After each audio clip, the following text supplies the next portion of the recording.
Longevity Lifestyle Designers. This is Zach here, secretsoflongevity.com. This video is the answer to a question about what is the healthiest environment to live in and what kind of decisions should we be making about where we live in the long run to foster greater health and longevity. So I'm fortunate enough to live here in this city. This is just a park in the middle with the river running through it. The river actually runs through the whole city. But there's all sorts of wildlife here, like even right here you can see a beaver's gnawed down this, what used to be a tree, this log. I'm just going to sit on for this video. And yeah, I specifically chosen to live here because it's such a green city in the terms of the amount of park space and environmentally conscious sort of programs and things that are going on within the city that actually makes it feel more like a town. And I grew up in a small town, so I'm never been a fan of the big city. I lived in Toronto briefly on a few occasions and never quite enjoyed it that much. So that's my take on sort of making a exception for where you live, is to really take into account how environmentally friendly it is, I guess, because that's going to reflect on the green space and also quality of living in that area. We are very fortunate here to have, yeah, like I said, a lot of green space, and I probably wouldn't be living here if it was a little more urbanized. Definitely is a decent sized city. I think there's over 100,000 people in Guelph here, or there's close to that at least, and so it's sort of in between a small town and a big city. That's in line with my liking. Now, in terms of exactly what's best and optimal for your health, I've definitely always considered the country or smaller towns healthier than living in a big urbanized environment. The major thing, of course, is air quality.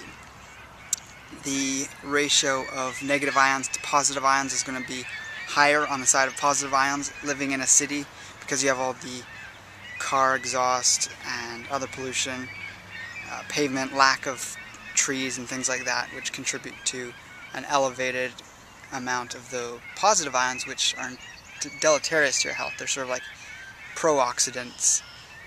Those are sort of charged particles, positively charged. You want negatively charged ions and things like that, which is what you find in forests, around waterfalls, around mountains, and sort of anywhere in nature where there's a lot of biodiversity and really healthy environmental factors. So that's the number one factor in terms of choosing a place that you want to live long term for your health. I mean, everyone is in their current situation where they're living for whatever reason, whether it's conscious choice or not, but we can always plan for the future.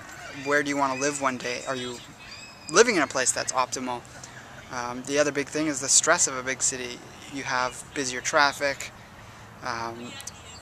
more likelihood of contracting infections and parasites from other people just because of the contact with a lot of people. For instance, you're going down a subway staircase or something like that, and you just happen to touch a rail for an instant, and maybe 100 people have touched that rail that day. You've come into contact with whatever those people had on their hands for the last 24 hours or more. So there's a lot of factors that come into play in crowded environments. You also want to take into consideration the geographical location. So a city that's, right built next to a mountainside is going to be healthier in the sense of the negative ions that are coming down from the mountain into the city air, which could improve it in comparison to even some smaller towns that might have decent air quality but not as many negative ions. Getting a bit distracted by the geese here. The other major factor is, of course, risk of environmental disaster. So everyone talks about California dropping off into the ocean. That's definitely a risk factor. You're on a fault line, you have earthquakes. Whether or not California ever drops off like that remains to be seen. But there's definitely an increased risk of earthquake. On the other side of the continent, you have risk of hurricanes if you're living around Florida and places like that. To me, that's just not optimal. Of course, the Gulf of Mexico, you have the oil spill that's been covered up, and there's still the toxins from the things and chemicals used to disperse the oil that remain in the water and have ended up in the seafood in the area. So there's a lot of factors you have to take into play. Some of the longest lived people live in areas that are, number one, have a lot of up and down hills. So obviously anyone that is within walking distance of downtown or of the stores that they need to shop from is going to be better if you're walking up and down hills throughout your day, because that sort of adds on to the constant low-level activity that is seen in the areas of the world with the longest longevity. Another factor is that you get decent sun exposure. So Ontario, while we don't have that much sun in the winter, have plenty in the summer, and you can make up for what you don't get in the winter with supplementation or other things, but just making sure that you get adequate vitamin D year-round. That's another major factor, of course. Then, yeah, so that's air quality, topography, which is the hilliness.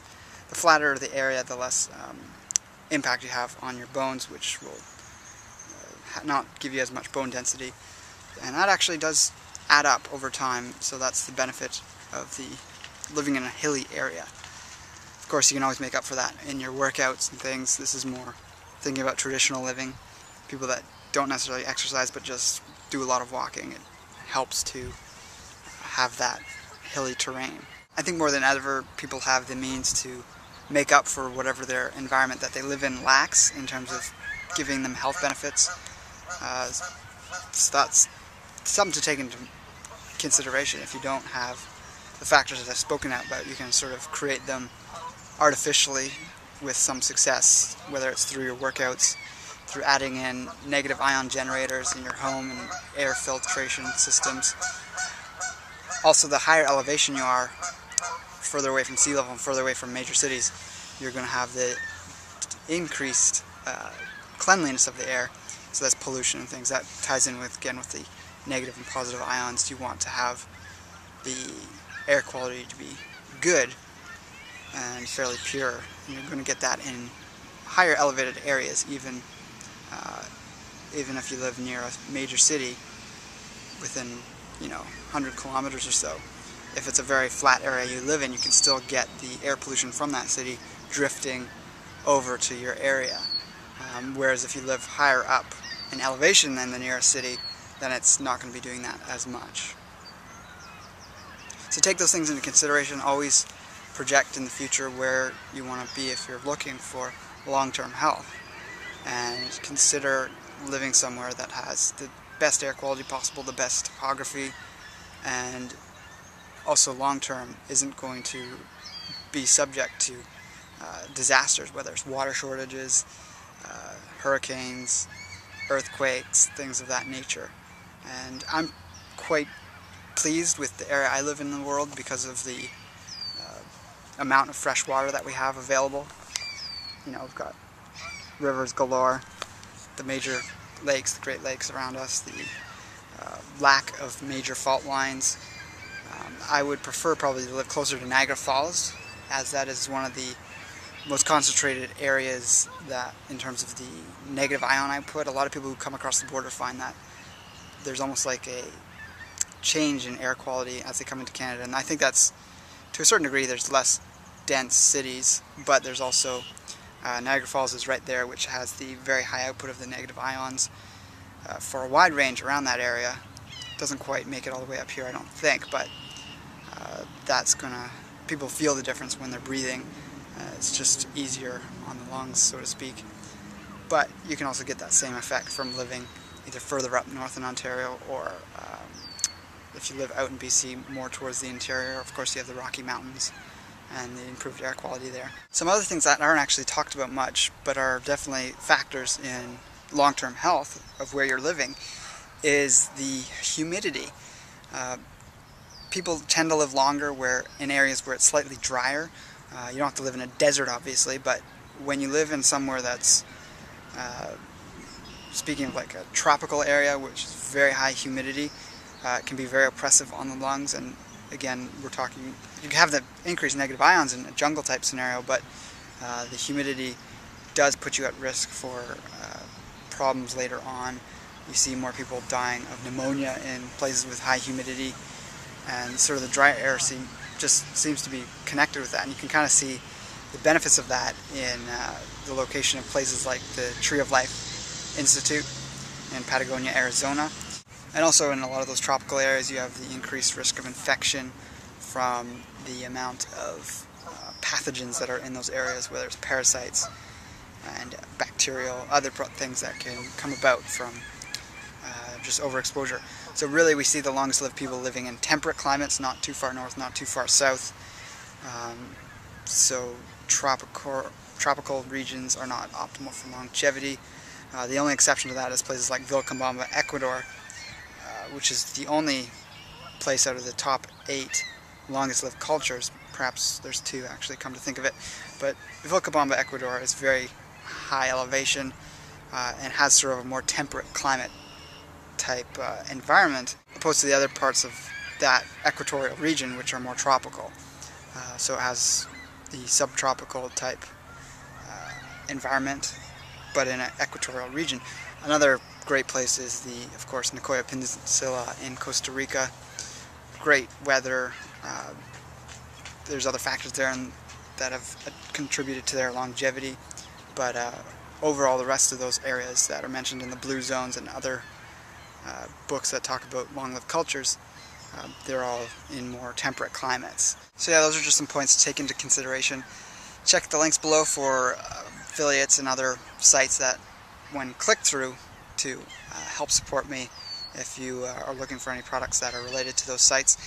And also leave your comments below, like and favorite the video if you like and enjoyed it. And with that, take care and embrace life without limits.